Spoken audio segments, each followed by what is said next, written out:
Let's code out our method indexOf. The first thing that we want to do is pass a value parameter into our method. This is the value that we will be looking for. Inside our method, we want to define a couple of variables. We want an indexes array to store our list of indexes in, and we want a current index variable to keep track of what index we are at as we travel through our list. So we will say variable indexes equals an empty array, and variable current index equals 0 to start with. We are going to be traveling through our linked list with a while loop, so we need somewhere to start.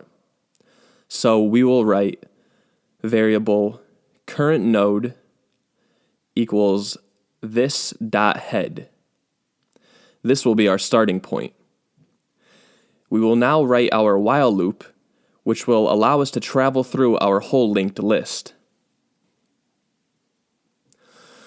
We are going to want this while loop to run as long as our current node is present and does not equal null. Inside of our while loop, we are going to set current node equal to current node.next. This will allow us to iterate through every node in our list, similar to what we did in our search method. We also want to increase our current index by 1 on every iteration of our while loop. So we will write current index ++. Okay, cool. So this while loop right now is taking us through our whole linked list and keeping track of what index we are on the entire time. Great. Now, inside of our while loop, before these two lines, we want to check the node that we are on to see if it matches the value that we are looking for. So we will say if current node dot value equals the value that we passed into our method, we want to push the current index into our indexes array. So we say indexes dot push, and we pass in the current index.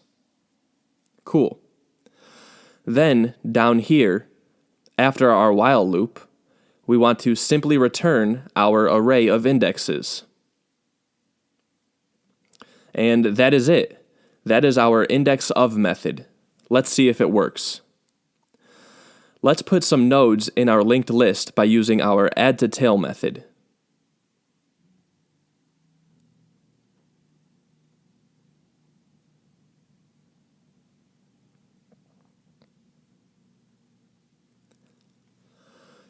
We will pass in the values 1, 5, 3, 5, 8,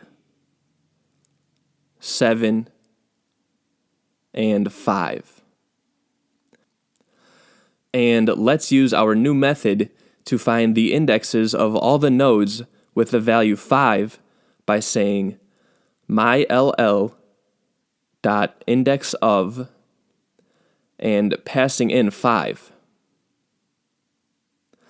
And let's wrap it in a console log.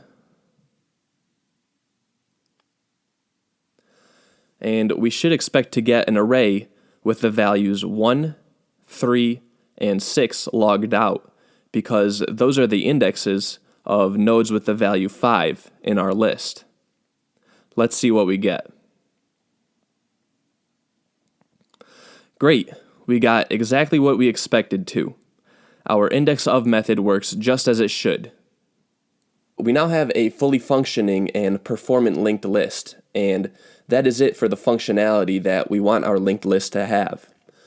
Moving forward, in the last two videos of this section, we will be covering an important concept called Big O notation, which describes how fast and performant an algorithm is, and we will be wrapping up linked lists and discussing what their use cases are and how performant they are.